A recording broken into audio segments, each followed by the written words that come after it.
Beyond the Shadows by Brent Chapter 1. Logan Geyer was sitting in the mud and blood of the battlefield of Pavil's Grove when Tara Grayson came to him. It was barely an hour since they'd routed the Caledonians, when the monstrous Ferali forged to devour Cenaria's army had turned instead on its Caledonian masters. Logan had issued the orders that seemed most pressing, then dismissed everyone to join the revelries that were sweeping the Cenarian camp. Tara Grayson came to him alone.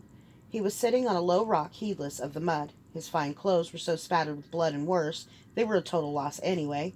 Tara's dress, by contrast, was clean except for the lower fringe. She wore high shoes, but even those couldn't keep her entirely free of the thick mud. She stopped before him. He didn't stand. She pretended not to notice. He pretended not to notice that her bodyguards, unbloodied from battle, were hidden in the trees less than 100 paces away. Tara Grayson could have only one reason to come to him. She was wondering if she was still the queen. If Logan hadn't been so bone-weary, he would have been amused. Tara had come to him alone as a show of vulnerability, or fearlessness. "You were a hero today," Tara said. "You stopped the God King's beast. They're saying you killed him." Logan shook his head. He'd stabbed the Ferali, and then the God King had left it, but other men had given it more grievous wounds than he had. Something else had stopped the God King, not Logan. "You commanded it to destroy our enemies, and it did. You saved Cenaria." Logan shrugged. It already seemed long ago. "I guess the question is," Tara Grayson said, "did you save Cenaria for yourself, or for all of us?" Logan spat at her feet. "Don't give me that horse shit, Tara. You think you're going to manipulate me?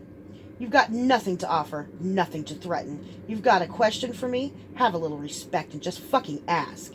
Tara's back stiffened. Her chin lifted, and one hand twitched, but then she stopped. It was the hand twitch that captured Logan's attention. If she had raised her hand, was that the sign for her men to attack? Logan looked past her into the woods at the edge of the field.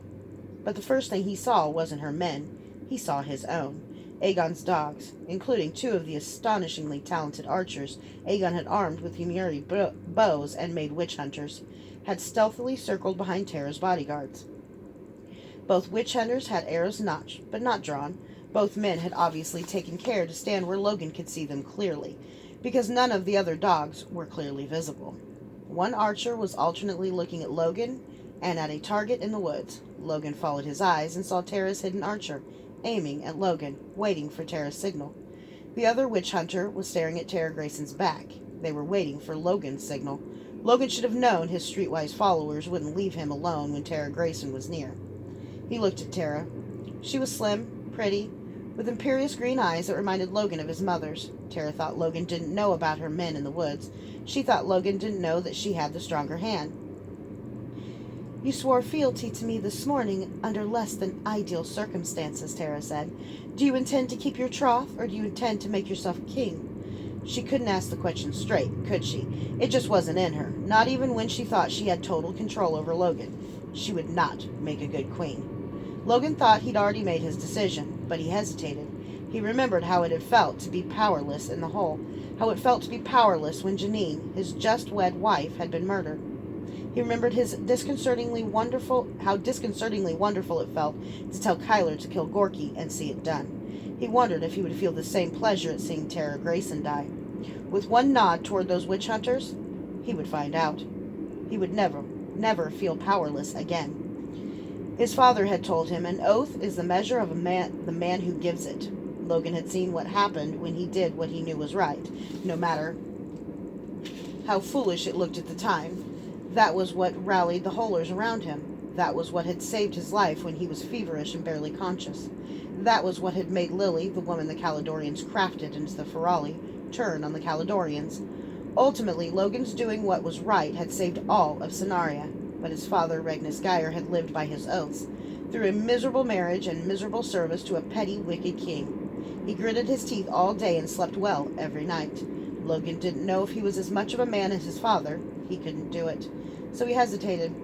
If she raised her hand to order her men to attack, she would be breaking the covenant between lord and vassal. If she broke it, he would be free. "Our soldiers proclaimed me king," Logan said in a neutral tone.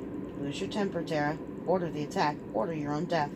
Tara's eyes lit, but her voice was steady and her hand didn't move. Men say many things in the heat of battle. I'm prepared to forgive this indiscretion. Is this what Kyler saved me for? No, but this is the man I am. I am my father's son.